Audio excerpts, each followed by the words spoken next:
buenos días a todos. Una disculpa, pero los problemas técnicos nos han retrasado. Sin embargo, pues ya estamos aquí. Les invito a que nos pongamos en la presencia del Señor, en el nombre del Padre, y del Hijo, y del Espíritu Santo. Amén. Señor, estamos aquí reunidos como familia espiritual en este santuario dedicado a tu Madre y queremos especialmente acompañarte en este momento en el que estás en la cruz pendiendo por cada uno de nosotros. Hagamos ese acto de fe en nuestro corazón, en nuestra mente, para que estas reflexiones que vamos a tener a continuación sean precisamente un medio que nos ayude a encontrarnos con el Señor hoy y acompañarle durante el día de hoy, ¿verdad? Especialmente cerca de María Santísima. Dios te salve María, llena eres de gracia, el Señor es contigo. Bendita tú eres entre todas las mujeres y bendito es el fruto de tu vientre Jesús. Santa María, Madre de Dios, ruega por nosotros pecadores, ahora y en la hora de nuestra muerte. Amén. Gloria al Padre, y al Hijo, y al Espíritu Santo, como era en el principio, ahora y siempre, por los siglos de los siglos. Amén. Pueden sentarse. Queridos hermanos, queridas hermanas, hoy la Iglesia no nos invita simplemente a recordar un hecho pasado, ¿no? Como cristianos no nos estamos acercando a recordar algo, ¿no? No, la Iglesia nos introduce en un misterio que es siempre actual. ¿Por qué es siempre actual? Porque la cruz nos toca a todos. De un modo u otro, siempre experimentamos la presencia de la cruz en nuestras vidas. No sé si hay alguien en el mundo que podría decir que no sufre, o que no tiene dificultades, o que no tiene una enfermedad, ¿verdad? O que no tiene un sufrimiento moral. Todos nosotros experimentamos esta realidad de la cruz. Por eso es que la Iglesia hoy nos invita a que nos introduzcamos en este misterio, ¿no? Y en el marco de este santuario dedicado a Nuestra Señora de Satanudos, pues yo quiero proponerles estas pequeñas reflexiones desde la cruz vista como el lugar en el que Dios entra a lo más enredado de nuestra existencia. ¿Y por qué? Porque el problema más profundo del hombre no es solamente exterior, ¿no? No es el sufrimiento en sí mismo, ni siquiera es la injusticia, ¿no? Ni la muerte ni el dolor. El problema real nuestro es interno, más profundo. ¿Por qué? Porque es un corazón que ama mal, ¿no? Es un corazón que teme, es un corazón que se aferra, es un corazón que se hiere, ¿verdad? Pero que también hiere. Es un corazón que busca a Dios, todos buscamos a Dios, pero también huimos de Dios, nos escondemos de Dios. Y por eso ese corazón nuestro al final termina lleno de nudos, lleno de nudos. Nudos que no son solo problemas, ¿no? Son realidades existenciales que tocan a cada uno de nuestros corazones y de nuestras vidas. Y especialmente que tocan ese gran don y ese gran regalo que Dios nos ha dado que se llama libertad, libre albedrío, ¿no? Esas realidades existenciales son afectos desordenados, son heridas no sanadas, son culpas no entregadas, son miedos no enfrentados, ¿verdad? Son apegos no purificados. Y lo más serio es que, y el gran problema es que a veces nos acostumbramos a todo eso. Lo vamos cargando como un fardo que nos pesa, que no nos deja subir con ligereza, ¿verdad? Con agilidad, esa montaña espiritual a la que Dios nos invita a través de nuestro bautismo. Y aprendemos a vivir atados. Si ustedes ponen a un pájaro o atan a un pájaro con una cadena, el pájaro no vuela. Pero si de igual modo yo a ese pájaro lo ato con un hilo blanco, no una cadena, el pájaro igual no va a volar. No importa cuál es la atadura, no nos va a dejar vivir en libertad y en el amor y en la presencia de Dios. Así que hoy, Viernes Santo, en este momento en que estamos acompañando a Cristo en la cruz, vamos a postrarnos a sus pies para pedirle al Señor que nos ayude a entender lo que significa ese amor tan grande manifestado en la cruz. Vamos a contemplar algo que es decisivo para nuestras vidas. Cristo no viene a cortar los nudos desde fuera. Cristo viene a meterse en esos nudos, a desligar esos nudos desde lo profundo de nuestro corazón y desde lo profundo de nuestra alma. Cada palabra suya no es solamente una enseñanza, es un acto redentor. ¿Qué significa que es un acto redentor? Que es un acto que nos salva desde dentro, que nos redime. Y lo más grande de todos es que María está presente también de un modo especial y más en este lugar con esta advocación tan hermosa que es la Virgen desatándonos, ¿no? María y el Señor que desatan esos nudos que están presentes en nuestra vida. María no sustituye a Cristo, pero coopera maternalmente con Él para ayudarnos a desatar nuestros nudos.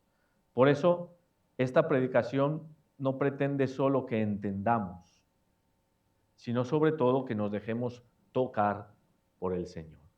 Todos somos humanos y necesitamos la experiencia sensible, ¿verdad? Nos gusta sentir, nos gusta tocar, nos gusta experimentar, porque somos seres sencientes, seres que sienten.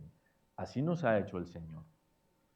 Pero no solamente es tocar, porque hay realidades que no se pueden tocar físicamente, pero sí se pueden tocar desde el corazón y desde el alma.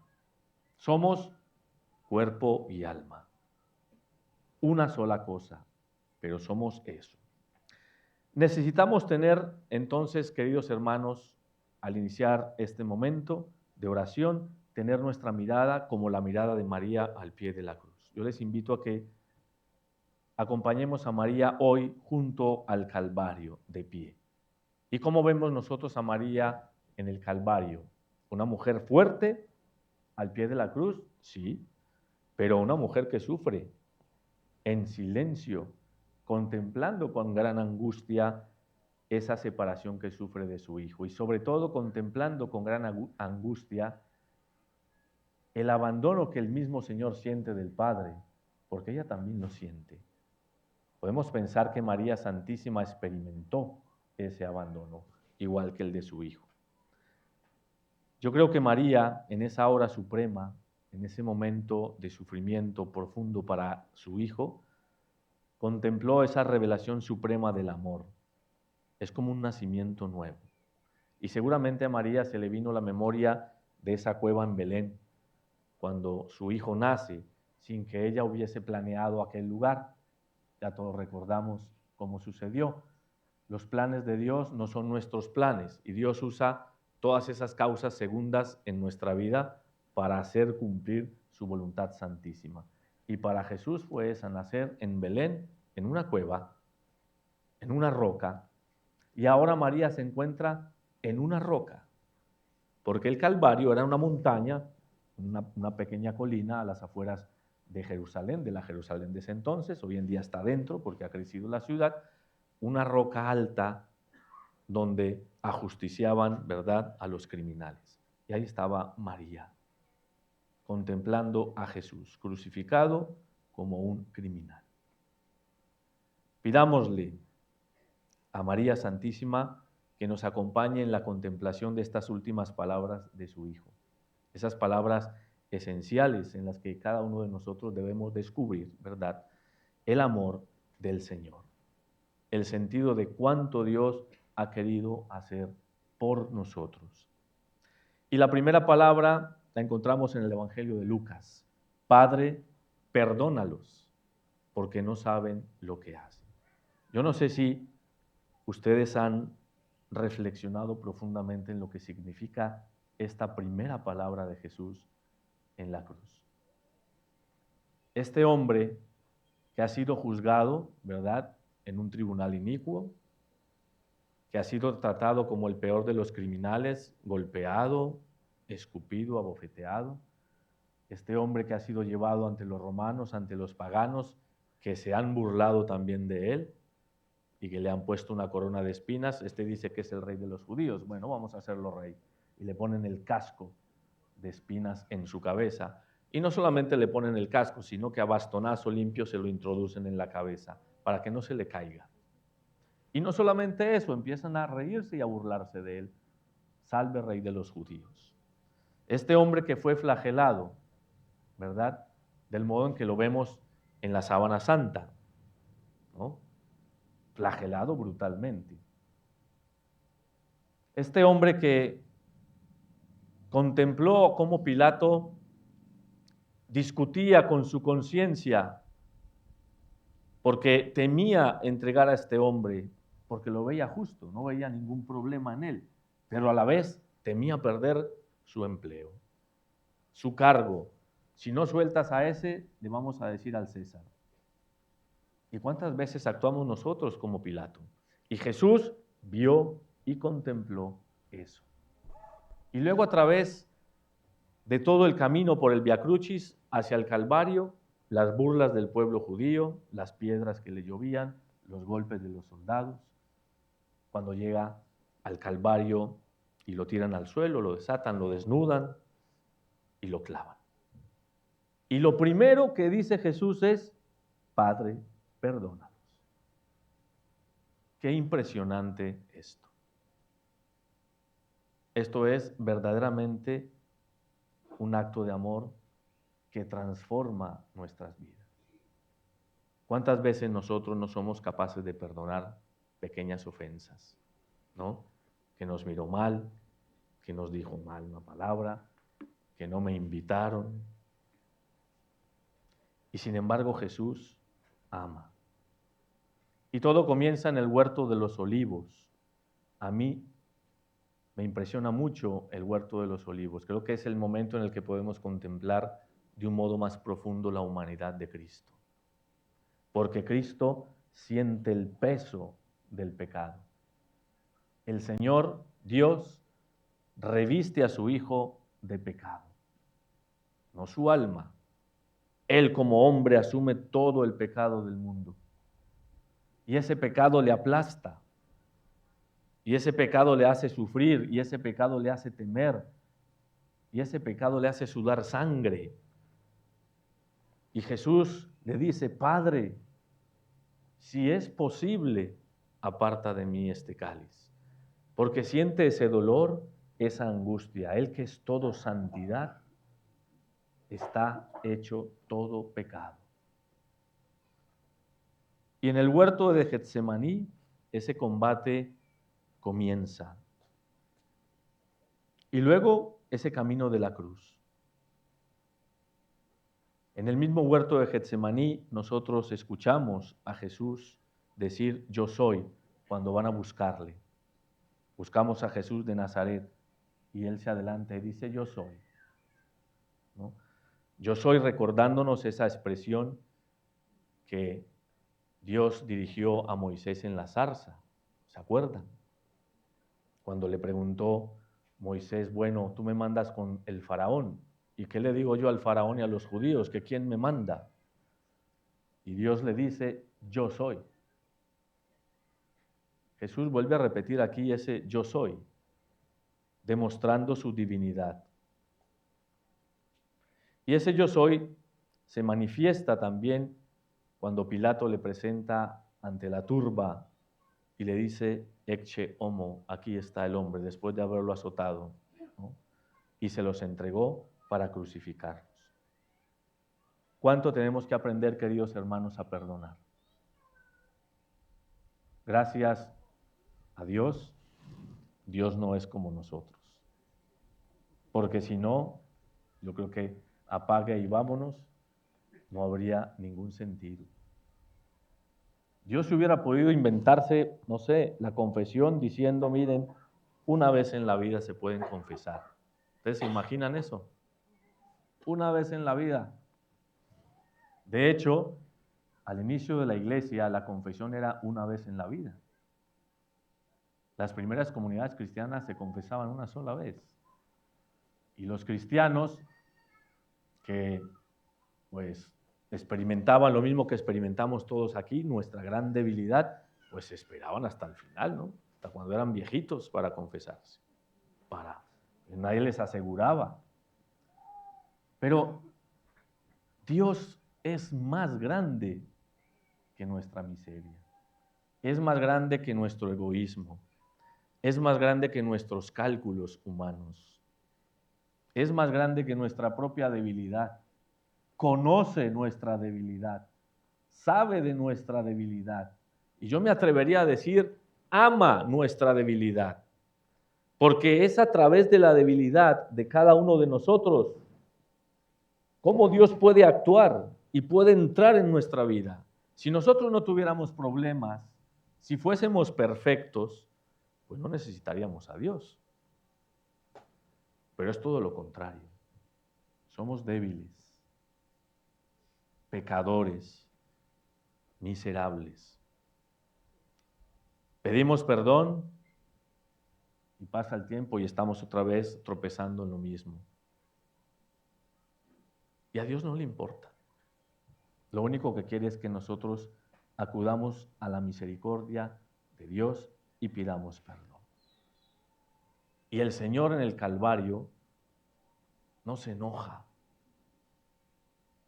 Hubiera tenido todo el derecho para haberse enojado, haber aniquilado a todos con un solo pensamiento, ¿no? Con un solo deseo. Era Dios, que es imposible para Dios. Nada. Y sin embargo, lo primero que hace es pedir perdón por nosotros. Vamos a pedirle a Dios, queridos hermanos, que nos conceda el regalo de tener un corazón misericordioso como el de su Hijo. De tener un corazón que sepa perdonar, que sepa disculpar, que sepa compadecerse. Compadecerse es hermoso porque significa compatire, padecer con, sentir con, experimentar con. ¿Qué es lo que hace Jesús con nosotros? Se compadece, siente con nosotros. Definitivamente el hombre debe renunciar a la justificación por sí mismo y entregarse en manos de Dios, porque no tenemos abogado más grande que el Señor. Y esa es la primera palabra que el Señor expresó en la cruz, cuando lo alzaron y lo levantaron. Nos encontramos con la segunda palabra del Señor, también del Evangelio de Lucas, que nos evoca otra vez la misericordia. Hoy estarás conmigo en el paraíso. ¿Y se acuerdan ustedes a quién le dijo el Señor esta palabra? A Dimas, que era un bandido, un ladrón, que sí merecía la condena porque él mismo lo expresó. Cuando el otro, el Gestas, empezó a increpar a Jesús y le empieza a decir, bueno, tú no que hacías muchos milagros, bájate y bájanos a nosotros, ¿no? Y Dimas, sin embargo, le dijo, cállate, que este hombre es un justo. Y seguramente, ¿por qué? Porque le habría escuchado predicar, porque seguramente le había visto hacer un milagro o le habían contado. Tenía fe, pero era un bandido, era un ladrón y estaba condenado y estaba sufriendo los mismos padecimientos de Cristo. Con la imaginación, coloquémonos ahí a cierta distancia del Calvario. Veamos un firmamento gris, lluvioso, ¿no? Y ahí están esas tres cruces, ¿no? Y Jesús, que se revela como ese buen pastor. Y en ese momento Jesús manifiesta el núcleo de su misión. ¿A qué vino Jesús a este mundo? A salvarnos, a redimirnos. Y en ese momento a Jesús se le presenta algo maravilloso. que se podría decir fue un consuelo del Padre. Ver un alma en pecado que le pide misericordia.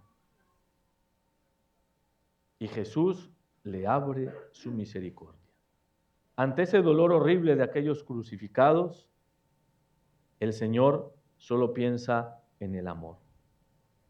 Y este hombre le dice algo muy hermoso: acuérdate de mí cuando vayas a tu reino.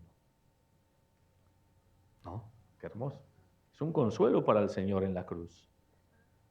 Y el Señor no simplemente le dice, sí, me voy a acordar.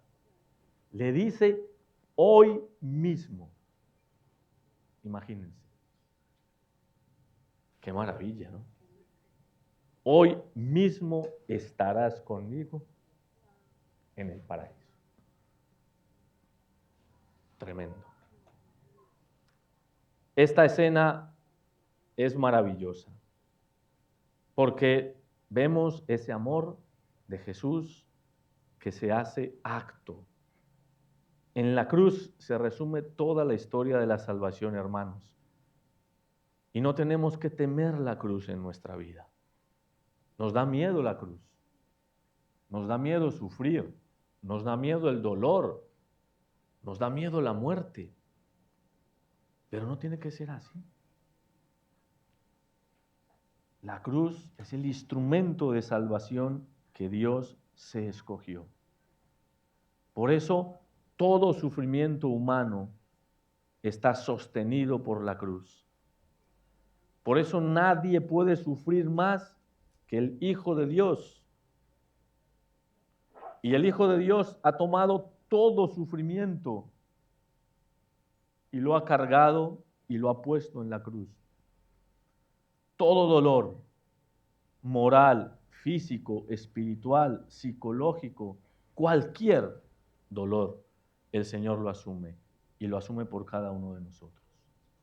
Esto es maravilloso. Esto nos tiene que llenar de una alegría inmensa. Esto nos tiene que llenar de un compromiso, de un deseo de corresponder a amor con más amor. En medio de nuestras debilidades, claro. Como ya dije, no somos perfectos. Caminamos, tropezamos. ¿Qué hacemos? Nos levantamos y seguimos caminando. Y volvemos a tropezar. ¿Qué hacemos? Nos volvemos a levantar. El Señor no le puso condiciones a este hombre. Este hombre le abrió su corazón y le dijo, acuérdate de mí. Y vaya que el Señor se acordó. Y aquí está el Rey actuando desde la cruz. Tiene las llaves para abrir y para cerrar, ¿no? Y desde la cruz nos ofrece a cada uno de nosotros su reino, el paraíso. ¿Cuántas veces, queridos hermanos, queridas hermanas, pensamos en el cielo, en el paraíso? ¿Cuántas veces? ¿Cuántas veces en nuestra vida nos detenemos a pensar y a reflexionar y a alegrarnos de lo que significa el paraíso? Pocas veces. Estamos más pendientes de los problemas, de los sufrimientos, de las necesidades, todas esas cosas que son importantes, pero nos quitan la vista de lo esencial que es la eternidad. La eternidad. Que no se nos olvide que todos hemos sido creados para la eternidad. Que no se nos olvide, como decía el Papa, no sé si era Juan XXIII o Juan Pablo I, creo que era Juan XXIII, que todos estamos hechos de un pedacito de cielo. Todos nosotros. Y nuestro fin último es el cielo, es la eternidad. Y allá tenemos que dirigir nuestra mirada siempre. Cuando las cosas sean difíciles, elevar la mirada al cielo. Esta vida es hermosa, maravillosa, con sus problemas, ¿verdad? Con sus dolores, pero es hermosa. Pero esta vida es pasajera. Esta vida pasa. Todos llegamos a este mundo con un pasaporte sellado, ¿no? Y con una fecha de salida. Todos. Eso no nos tiene que asustar. Lo que hace es ponernos en la realidad de lo que somos, para abrir nuestro corazón, para abrir nuestra alma a Dios y buscarle a Él por encima de todas las cosas.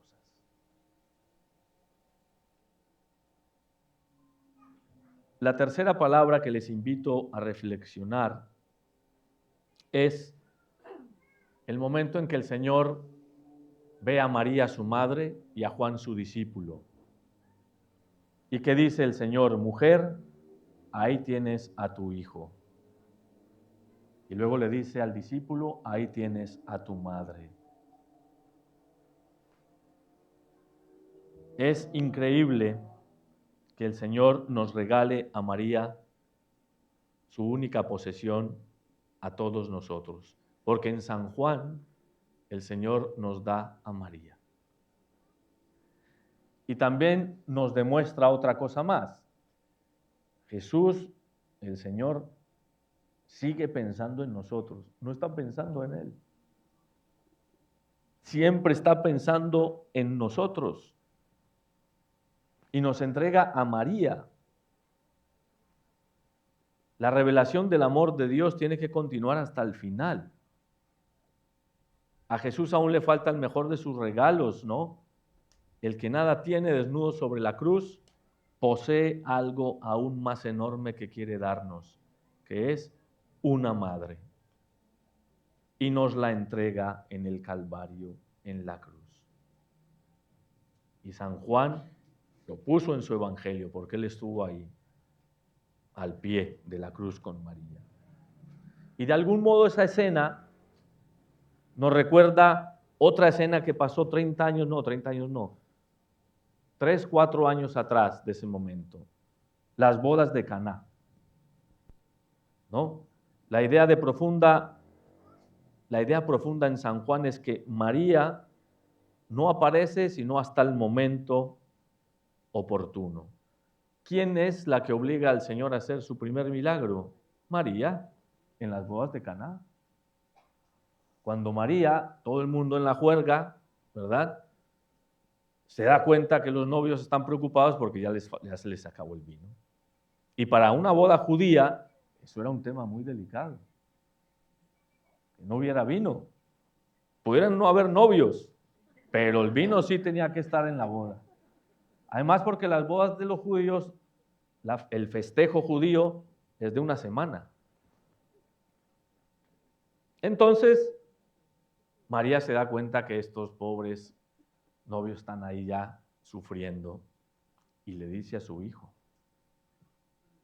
Y alcanza de su hijo ese primer milagro, ¿no? A ella se le ha pedido el sacrificio del hijo durante todo el tiempo de la predicación. El Señor se fue de la casa y la dejó sola en su casa. Y para ella eso fue sufrimiento.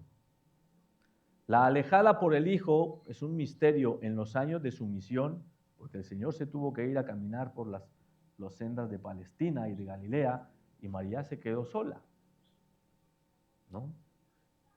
Ese abandono después la trae al primer plano y el Señor nos la entrega como madre,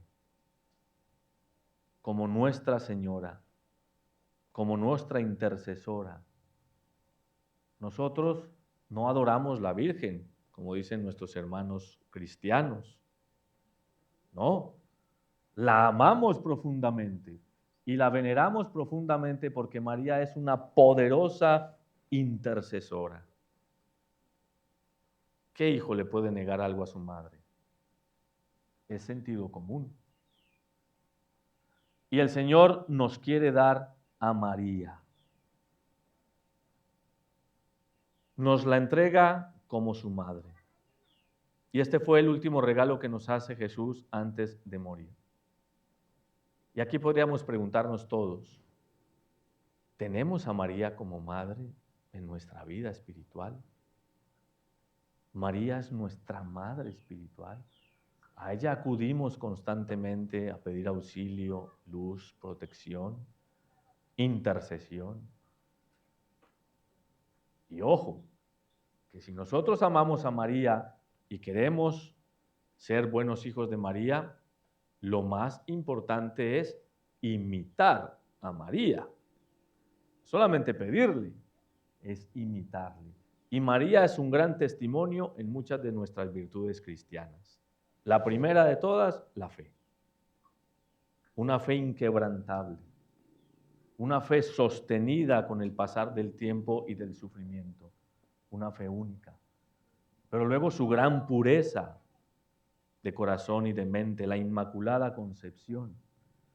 Su humildad, su servicio, su amor y su misericordia. Y como cristianos debemos imitar esas virtudes, la fe, el amor, el servicio, la pureza, la confianza absoluta en Dios. Que María, nuestra Madre, nos dé ojos para saber entender como ella lo entendió, este sufrimiento y este dolor de Cristo. Hay una imagen muy hermosa en la película de la Pasión de Cristo, que creo que todos ustedes han visto. Cuando María no es en el Calvario, es cuando el Señor va caminando por el Vía Crucis, que ella está en un momento caminando, el Señor va adelante y empieza a mirar al otro lado, y por el otro lado va el demonio, Satanás, mirándola, ¿no? Mirándola y como retándola. Tú que tenías fe, mira dónde está tu fe, ¿no? Mira cómo está terminando este que te decían que era el rey de Israel. María experimentó también esa tentación, como todos nosotros. Solo que María no estaba tocada por el pecado original. El Señor se lo había quitado por los méritos de su Hijo. Sin embargo, el demonio estaba ahí, tentando. ¿Cuánto más en el Calvario? ¿Cuánto más en el Calvario? Y el Señor nos la entrega como madre. Cuarta palabra que les invito a meditar. Una palabra que también nos demuestra y desnuda el sufrimiento, el dolor, el sentimiento y lo que Jesús estaba experimentando en el Calvario. Dios mío, ¿por qué me has abandonado? Ante ese sufrimiento, ante ese dolor, ante las burlas de los judíos que estaban ahí, ¿verdad?, burlándose de él y diciéndole que se bajara de la cruz, que entonces iban a creer en él, ¿no? El Señor siente en su corazón el abandono de Dios. Y ese abandono de Dios, todos lo hemos experimentado cuando pecamos, cuando sabemos que hemos cometido algo que no está bien y nuestra conciencia nos reclama y sentimos la angustia y el dolor. Pues el Señor sintió eso al infinito, porque no era solo un pecado el que él cargaba, era todo el pecado del mundo, todo el pecado de todos los tiempos, todo el pecado de todos los hombres que han existido, existimos y existirán. ¿Qué es eso? El tamaño de eso. Y el Señor entonces siente en su corazón esa lejanía de su Padre, que es la lejanía que siente el pecador cuando está en pecado. La muerte de Jesús ya estaba cerca, serían casi las 3 de la tarde. Estaba con el grupo más íntimo y apenas quedaba nadie ya en el Calvario. En torno a la cruz aumentaba la soledad. Jesús estaba verdaderamente solo. Veía a María, veía a Juan, pero no veía a sus discípulos. ¿Dónde estaban sus discípulos? Tenía fresca en su cabeza la negación de Pedro, aquel que él se escogió para ser la cabeza de su iglesia, su vicario, y le niega 3 veces. Y en su corazón también estaba la imagen de Judas, ¿Y cómo no iba a sufrir el Señor por la decisión que tomó Judas? ¿Cómo no iba a sentir ese dolor el Señor? ¿Cómo no iba a sentir esa soledad y ese abandono? Una soledad a la que debemos acercarnos todos nosotros con temor y con respeto ante el Señor en el Calvario. Todos morimos solos, incluso cuando estamos rodeados de amor. Pero el Señor, allá en su interior, estaba agonizando solo, profundamente solo, librando el último combate. Y Jesús no quiere sustraerse, esconderse de esa realidad, quiere experimentar lo mismo que nosotros experimentamos. No se ahorra nada. Es Dios, lo puede hacer, pero no lo hace. Se une a nuestro dolor también. Pero hay una soledad que ninguno de nosotros ha conocido y que solo Jesús ha conocido. Una soledad profunda, ¿no? Y eso es lo que nos revela esta palabra. Y es una palabra desconcertante, una palabra que durante muchos siglos pues ha conmovido a los santos y a todos los cristianos y que nos ha transformado. Y no fue una frase dolorida, no fue una frase lejana, no fue una frase cliché la que el Señor expresa, no. Fue un grito, y fue un grito de dolor, porque el Evangelio dice, Él grita. Él grita. Y es un grito que taladra la historia y nuestro corazón. Ya había un gran silencio en el Calvario, y en medio de ese silencio, Jesús exclama, Elí, Elí, lema sabactani, ¿no? Dios mío, ¿por qué me has abandonado? El Evangelio nos dice que Jesús efectivamente gritó, que expresó en voz alta esta palabra. ¿Y por qué gritó? ¿No? ¿Acaso fue algún otro tormento añadido que le vino al Señor? No. Cristo había sufrido mucho sin gritar. Es más, desde que Él entra en la pasión, en el huerto de Getsemaní, que lo vemos al inicio sufriendo, desconcertado, angustiado, ¿verdad? Va y le dice a los discípulos, pero ¿cómo? ¿Por qué no velan conmigo? Acompáñenme. Y los discípulos dicen, pues sí, y luego se vuelven a dormir. Y Él se va y se aleja y se vuelve a postrar por 3 veces, angustiado, dolorido. Pero a partir de que el Señor diga, no se haga como yo quiero, sino como tú, empieza una aceptación profunda de la voluntad de Dios. Y no se le ve decir nada. En el juicio con Caifás, lo único que dice es cuando aquel sirviente le abofetea y le dice, pues si he hablado mal, dímelo, si no, ¿por qué me golpeas? Pero no habló más. Lo llevaron ante Herodes y Herodes, que quería verlo, ¿verdad? Porque creía que era una figura, quería escucharlo y el Señor no dijo absolutamente nada. Y con Pilato lo mismo. Lo único que dice con Pilato ya sabemos, cuando Pilato le pregunta, ¿y tú eres rey? Y él le dice, sí, efectivamente soy rey. ¿No? Y aquí, en cambio, Jesús grita. Que todos oigan, que no quede duda absoluta de lo que Él está sintiendo. Es una palabra profunda, profunda, que a veces nos causa estupor. No entendemos qué pudo haber pasado allí. ¿Cómo pudo el Padre haber abandonado a su Hijo? ¿Cómo pudo Dios haberse alejado de Él? ¿Puede acaso el Hijo quedarse sin Dios cuando Él está unido substancialmente, es decir, una misma sustancia, una misma cosa, es Dios? No es un añadido, es Dios. Pudo haberse ido Dios de Él. Tremendo esto.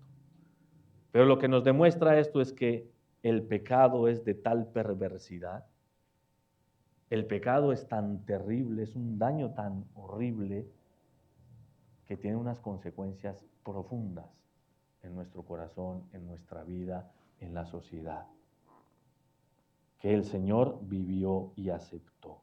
No porque Él fuera pecador, no era pecador, pero en su providencia y en su inmensidad sintió todo ese peso porque todo el peso se lo descargaron.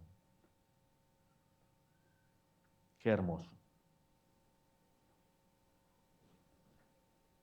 Vamos a hacer ahora un pequeño alto para meditar y reflexionar esto que hemos escuchado hasta aquí. Yo les invito, queridos hermanos, queridas hermanas, que no se queden simplemente en palabras, que estas palabras sean luego actos que nos ayuden a cada uno de nosotros a poner en obra el amor. Todos ganaríamos si saliendo de esta reflexión, de este acompañar al Señor en el Calvario hoy, salgamos con un deseo de amar más, de amar mejor, de amar más profundamente al Señor, pero con obras. Obras son amores, ¿verdad? Las palabras se las lleva el viento. Tenemos que pedirle al Señor que nos ayude a poner por obra el amor como Él. Él no nos demostró el amor simplemente con palabras, nos lo demostró con obras y muy concretas. Y la quinta palabra la encontramos en el Evangelio de Juan. Tengo sed. Tengo sed. Esta palabra es quizás la palabra más radicalmente humana que escuchamos, ¿verdad? Que pronuncia el Señor en la cruz. Y al oírla, nosotros podemos entender que Jesús estaba muriendo verdaderamente, que el que estaba en la cruz era un hombre y no un superhombre, un superdios, como quisieron ver las primeras herejías cristianas. En los primeros siglos salían algunos cristianos que decían es que no puede ser que Dios haya sufrido. Entonces Jesús era verdadero hombre, pero no era verdadero Dios. Era simplemente una imagen de Dios, un enviado de Dios, porque no puede ser que Dios haya sufrido esto. Y empezaban las corrientes, ¿verdad? Heréticas. Y no. ¿Qué dice nuestro credo? Verdadero Dios y verdadero hombre. Una sola cosa. Y sufre como hombre y sufre como Dios. La sed es uno de los tormentos más horribles de los crucificados. ¿Por qué? Porque están deshidratados. La muerte por crucifixión era muerte por desangramiento y por asfixia. Así se morían. Y podían estar días colgados los ajusticiados. Era una muerte cruelísima la muerte en la cruz. Nosotros ahora vemos las cruces pues muy bellas, ¿no? Muy estilizadas, pero aquello no era eso. Tan terrible era la muerte, tan espantosa era la muerte por cruz, que a un ciudadano romano no se le podía matar en cruz. Si era ciudadano romano, no, la cruz no, de otro modo. Porque la cruz era terriblemente humillante y degradante. Y era un sufrimiento radical. El agua, pues, forma parte de nuestras células. Somos 70-80% agua. El Señor está deshidratado, siente sed, pide agua. Y uno de los soldados conmovidos moja una esponja en un jarro, ¿verdad? La mezcla con vino agrio, vinagre, para dársela. ¿Por qué esa mezcla? Porque el vinagre, ¿verdad?, era una especie de calmante. Lo que este soldado hace es cumplir un acto de misericordia con el Señor. No solamente le va a dar agua, moja en la lanza una esponja, ensarta en la lanza la esponja, va y la moja y le pone vinagre y vino agrio. ¿Para qué? Para que el Señor se hidrate y se anestesie y sufra menos. ¿Y qué es lo que hace el Señor? Rechaza la esponja, porque Él quiere asumir todo el dolor, todo el sufrimiento. No quiere anestesias, no quiere sucedáneos, quiere asumirlo todo por amor. Ese es el amor del Señor. El Evangelio, la Escritura dice, en mi sed me dieron vinagre. Jesús ha mostrado su humanidad, pero además, esa tengo sed, esa expresión del Señor, habla de otra sed más profunda. No era la sed física, era la sed de la justicia, era la sed del amor, era la sed del perdón, que Él mismo había aludido años atrás en el monte de las bienaventuranzas. ¿Recuerdan? En cierto modo, sí, Jesús experimenta en estos momentos dentro de su corazón sed, pero tiene sed de cada uno de nosotros. La sed de Jesús era la sed de tu alma, de la mía y de cada una de las almas que Él ha creado. Tenía sed de que todos viniéramos a Él. Una sed más profunda. Y está en nuestras manos el querer saciar esa sed. Está en nuestras manos el acercarnos al Señor con amor y ayudar a llevar esa cruz con amor. Miremosle, hermanos, en la cruz y démosle la satisfacción del acto de fe que Él quiere y desea de nosotros. En la cruz Él veía ese grupo de judíos que estaban allí, que lo seguían insultando, que lo seguían tentando, que seguían diciendo, si eres Dios, bájate de la cruz, creeremos en ti. Cuando dice Elí, Elí, levac sabactani, uno de los judíos dice, mira, está llamando a Elías, a ver si viene a salvarlo. Nos respetan. Y el Señor desea que nosotros creamos y con nuestra fe abracemos el misterio de la cruz. Así llegamos a la sexta palabra, que la encontramos también en el Evangelio de Juan. Todo está consumado. Todo está cumplido. La sexta palabra podemos decir que es el grito del triunfador, del corredor, de aquel que ha llegado a la meta. Aquel hágase tu voluntad. Aquel mi alimento es hacer la voluntad del que me ha enviado. O para eso he venido al mundo, como dice la carta a los hebreos, ¿no? Dios es el Dios vivo, es vida y dador de vida. Dios es el que da y se da. En la creación se nos da Dios. Contemplemos la maravilla de la creación. Todo eso ha sido creado para nosotros. La diversidad de la creación, la biosfera, la biodiversidad que existe, solo tiene un fin. La mayor gloria de Dios y el solaz y el disfrute de nosotros, de sus criaturas. Todo ha sido creado para nosotros.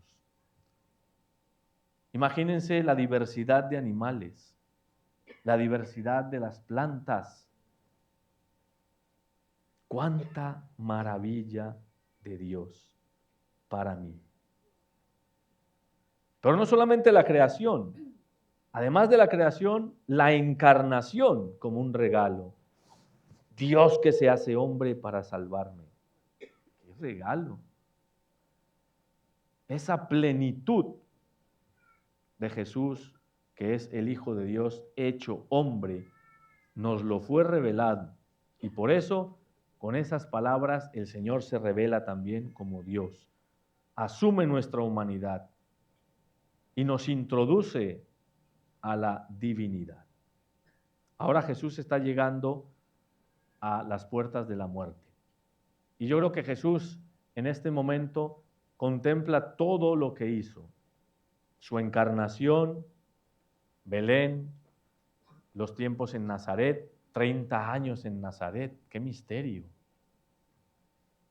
Podemos muchas veces preguntar, ¿no? Oye, ¿por qué 30 años en Nazaret metido allá en un pueblo perdido? ¿Por qué no dedicó el Señor 30 años a hacer el bien, a predicar, a sanar? ¿Cuál es la razón de ese esconderse del Señor? Y yo simplemente creo que es que el Señor le da un peso tremendo al ordinario de la vida. ¿Cuántos hombres, cada uno de nosotros, pues pasa su vida en lo ordinario, en su trabajo, en su casa, haciendo sus compras? Es lo ordinario de la vida. Y eso es lo que Dios quiere traer a nuestra vida. Hay que aprender a vivir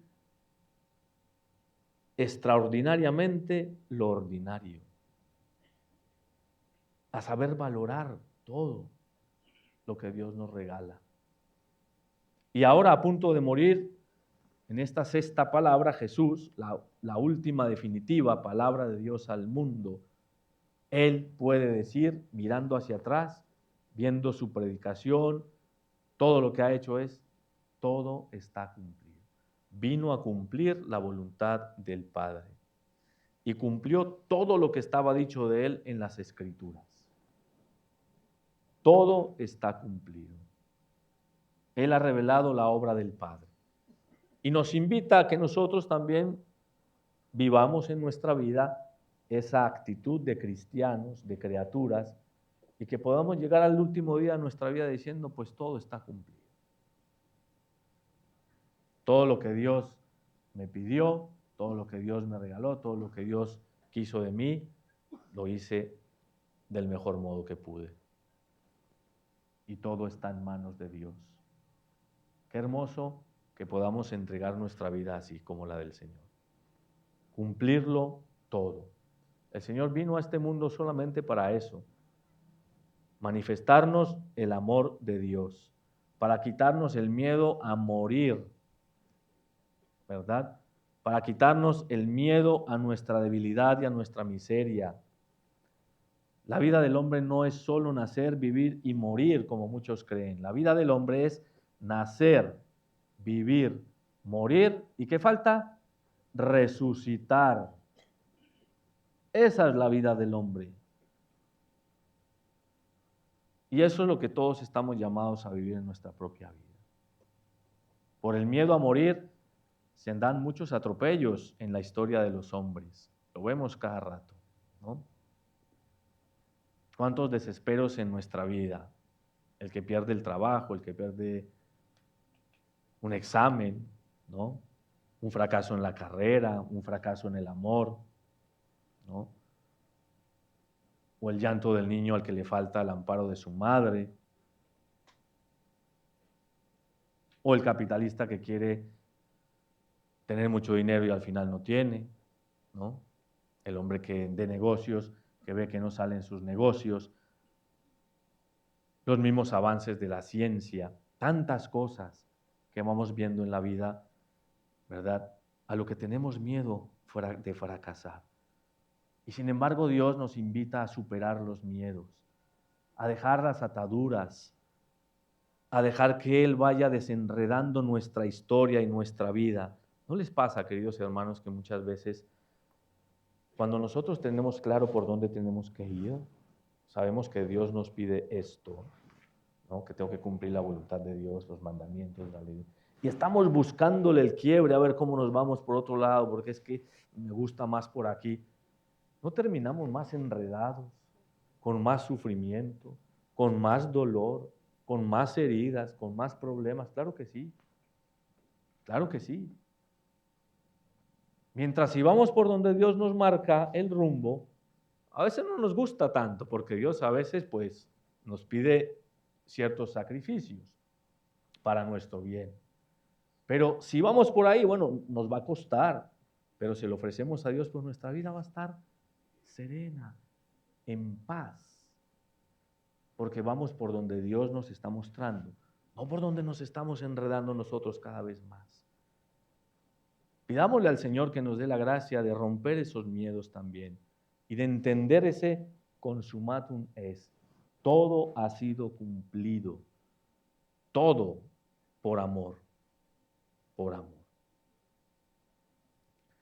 Y llegamos a la última palabra en el Evangelio de Lucas. Padre, en tus manos encomiendo mi espíritu. Y esta fue la última palabra de Jesús, la palabra más suave, más dulce que podía habernos enseñado el Señor para el momento de la muerte, ¿no? El hombre siempre teme a la muerte y por eso se pasa la vida huyendo de la muerte, ¿no? Siempre es lo que hacemos. Sin embargo, para el que cree en Dios, para todos nosotros como cristianos, ¿no? Para el que sabe creer, contemplar y escuchar a Jesús muriendo, morir no puede ser nada trágico, porque el morir no es saltar al vacío a ver qué hay. ¿Cuántas veces creemos que la muerte es eso, saltar al vacío, a ver qué hay ahí? No. O entrar en una noche sin fin. No, la muerte no es eso. La muerte no es perder la vida. La muerte es ganar la eternidad. Porque no podemos morir. ¿Creemos realmente eso? ¿Creemos realmente que no morimos? Porque no morimos. El cuerpo, este cuerpo sí, pero nuestra alma es inmortal.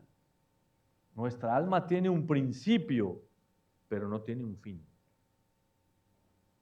Hemos sido creados para Dios, hemos sido creados para la eternidad, como comenzamos diciendo al inicio. Jesús muere tranquilo, inclina su cabeza en las manos del Padre y regala a los hombres su espíritu. Así lo ha visto San Juan, así lo ha visto María Santísima y las mujeres que estaban acompañando a María allí. Este espíritu de Jesús continuará su obra en el tiempo, porque Él no murió para irse, ¿no? Ese sufrimiento, esa muerte que los discípulos que estaban ahí, o los que estaban escondidos, luego escucharon, que fue un gran trauma para ellos, se rompe con el sábado santo, con la resurrección del Señor. En la cruz no vemos un fracaso, en la cruz vemos un triunfo. En la cruz no vemos a un Dios fracasado, ¿no? A un Dios sin sentido, a un Dios de muertos. Vemos a un Dios de vivos, a un Dios que ama la vida y que ama darnos la vida y que desea que cada uno de nosotros experimente la felicidad de la vida. No dejemos que las problemáticas que todos experimentamos nos enceguezcan, nos oculten, ¿verdad? Nos limiten ver hacia la eternidad. Veamos hacia allá. Ni siquiera la enfermedad ni el dolor más grande puede robarnos esta verdad de nuestra vida. El centurión que vio morir a Jesús, ¿verdad? Alaba a Dios, como dice también el Evangelio, ¿no? Cuando ve morir a ese hombre, dice, verdaderamente este era hijo de Dios, ¿no? El acto de fe. Pero claro, él lo dice cuando al final están los cuerpos en la cruz. Ustedes sabían que estaban ajusticiándolos en la preparación a la Pascua. Esa noche comenzaba la Pascua judía y no podía haber muertos ahí. Tenían que quitarlos rápidamente para no contaminar la Pascua.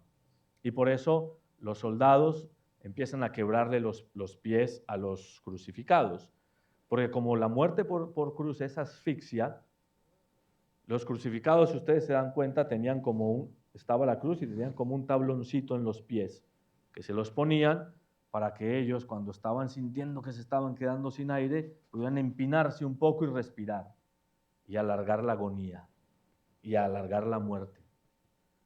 Pero entonces lo que hacían era quebrarle los pies para que ya no pudieran empinarse y murieran asfixiados. Y cuando llegan al Señor, el centurión, el soldado romano ve que pues este hombre ya murió, este ya está muerto, y le dice al centurión, este ya está muerto. ¿Y qué le dice el centurión?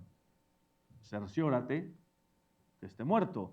Y por eso el centurión le clava la lanza en el costado al Señor. Y cuando le clava la lanza en el costado, sale sangre y agua.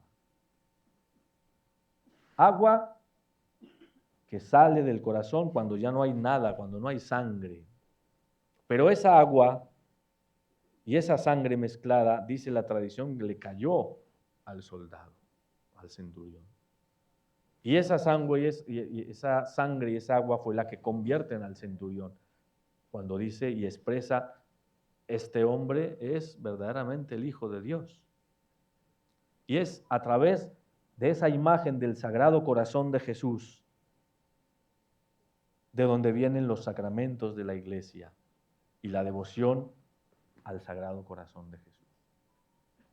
Qué hermoso, hermanos, que hayamos podido acompañar al Señor en este momento de dolor, en este momento de sufrimiento, en este momento en el que Él se entrega por cada uno de nosotros. Pidámosle a Dios que nos dé la gracia, ¿verdad?, de amarle más, que nos dé la gracia de no dejarnos vencer por el mal, que nos dé la gracia de levantarnos cuando caemos y tropezamos. ¿Cuántas veces? 1000 veces, 1000 veces, 10,000 veces, 10,000 veces, las veces que sea necesario. Dios nos va a perdonar. ¿Cómo un Dios que sufre de este modo en la cruz por nosotros no nos va a perdonar? ¿Cómo no lo va a hacer? Si ha entregado todo por nosotros. ¿Cómo no va a perdonar al pecador que se acerca con humildad a pedirle perdón a Dios? Lo que pasa es que nos falta fe, mucha fe para creerlo. Si tuvieras fe como un grano de mostaza, le dirías a ese monte, échate al mar, y el monte se echaría al mar. Se lo dijo el Señor a los discípulos. ¿No? ¿Se acuerdan? Dios quiere que seamos hombres y mujeres de fe. La fe es un don maravilloso, es un regalo enorme, es una virtud teologal, es decir, un don directo de Dios que se nos ha dado a través del bautismo. ¿Cómo tenemos que bendecir a Dios por esto? Vamos ahora a escuchar una música que nos va a ayudar a cerrar este momento de oración y que nos va a dar también el regalo de irnos preparando para la celebración litúrgica de la pasión y muerte. El Señor llega al Calvario en torno a la hora tercia, que para los romanos la hora tercia eran las 9 de la mañana, ¿no? A la hora sexta, que son las 12, empieza la agonía, o sea, a partir de las 12 a las 3 de la tarde. Y a la hora nona es cuando Jesús entrega su espíritu. 6 horas de agonía en la cruz, de sufrimiento y de dolor. Acompañémosle con nuestro corazón y dámosle al Señor que nos ayude a hacer lo que Él quiere que seamos, que nos ayude junto a María Santísima a desatar todos esos nudos que pueda haber en nuestra vida, todos esos nudos que pueda haber en nuestra cabeza, en nuestra mente, todos esos nudos que pueda haber en nuestra psiquis, todos esos miedos, todos esos temores, que todo eso el Señor lo deshaga con el poder de su sangre y con el poder de su amor.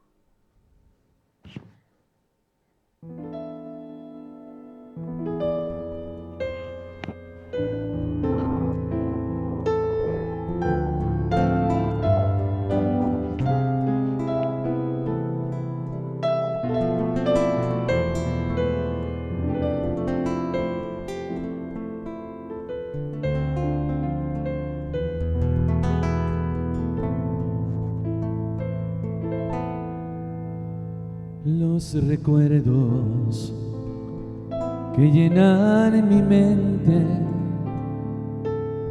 el ruido de traidores gritos, de los ríos de sangre que descienden por la cruz y por tu cuerpo herido.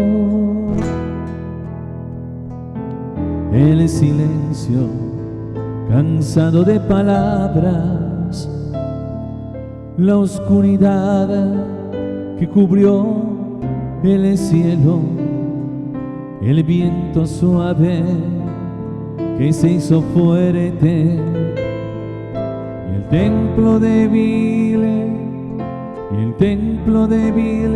que rasgó su velo. Aquí estoy a tu puerta santa, del sepulcro oscuro y triste, con un corazón que ya no aguanta la soledad del día en que partiste.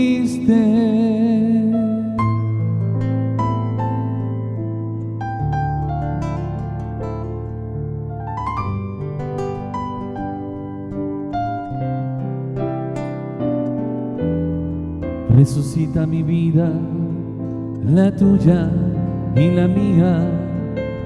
Devuélveme el aliento y dame vida. Resucita ya, no tardes, viene el día. Y al tercero, en el tercero, tráenos la alegría. Aquí estoy a tu puerta santa, del sepulcro oscuro y triste, con un corazón que ya no aguanta la soledad del día en que partiste. Aquí estoy a tu puerta santa, del sepulcro oscuro y triste, con un corazón que ya no aguanta la soledad del día en que partiste, la soledad del día en que partiste, la soledad del día en que partiste.